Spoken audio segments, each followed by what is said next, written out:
പുതിയ വണ്ടി എടുത്തിട്ട് എങ്ങനെയുണ്ട്? വണ്ടി ഉള്ളടാ. നീ എന്താ കൊച്ചിയില്? ഞാൻ ബൈക്കിന് PP5 വേണ്ടി വന്നാ. എന്തിനാടാ അതിനൊക്കെ ഇത്രയും പൈസ കൊണ്ട് കളയുന്നേ? അത് വേസ്റ്റ് ഓഫ് മണി ഒന്നും അല്ല. എന്റെ പഴയ 250 തന്നെ ചെറിയ രണ്ട് സ്ക്രാച്ച് വന്നപ്പോൾ ഞാൻ PP5 ചെയ്തു. ഫ്രൂഡ് പോയി വണ്ടി ഒരുപാട് വീണിട്ടും ടാങ്ക് സേഫ് ആയിരുന്നു. ചെറിയ സ്ക്രാച്ച് വന്ന് എല്ലാം PP5 എടുത്തു. അതുകൊണ്ട് അത് വർത്താണ്. പ്രത്യേകിച്ച് പുതിയ വണ്ടിക്കകത്ത് ആദ്യമേ ചെയ്യുന്നതായിരിക്കും നല്ലത്. പക്ഷെ ഒരുപാട് ടൈം എടുക്കൂലേ? 1 മണിക്കൂർ എടുക്കത്തുള്ളൂ ജസ്റ്റ്. നീ ഇവിടെ അറിയണേ? ഇവിടെ ഓട്ടോഡോക്സിൽ. ഇവിടെ അടുത്താണോ അത്? അടുത്താണ്. എനിക്ക് ഇന്നേനൊന്ന് പോയാലോ? പിന്നെന്താ പോ.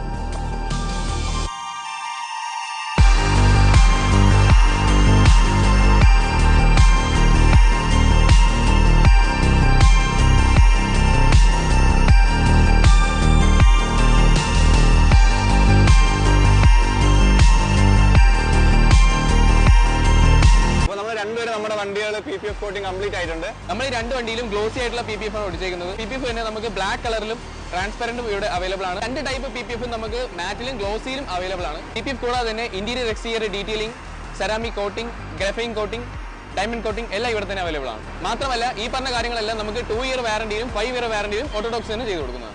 ഞങ്ങൾ രണ്ടുപേരും ട്രിവാൻഡ്രത്ത് നിന്ന് ഡ്രൈവ് ചെയ്ത് ഇവിടെ വന്നിട്ടാണ് ഈ ഒരു PPF കോട്ടിംഗ് ഇപ്പോൾ ചെയ്തിരിക്കുന്നത്. അതിന്റെ റിസൾട്ട് ഇവിടെ ഉണ്ടെന്നുള്ള വിശ്വാസത്തിൽ തന്നെയാണ് നമ്മളിവിടെ വന്നിരിക്കുന്നത്. അപ്പോൾ നിങ്ങൾക്ക് ഇതേ ക്വാളിറ്റി റിസൾട്ട് എക്സ്പീരിയൻസ് ചെയ്യണമെങ്കിൽ കം ടു ഓട്ടോഡോക്സ്.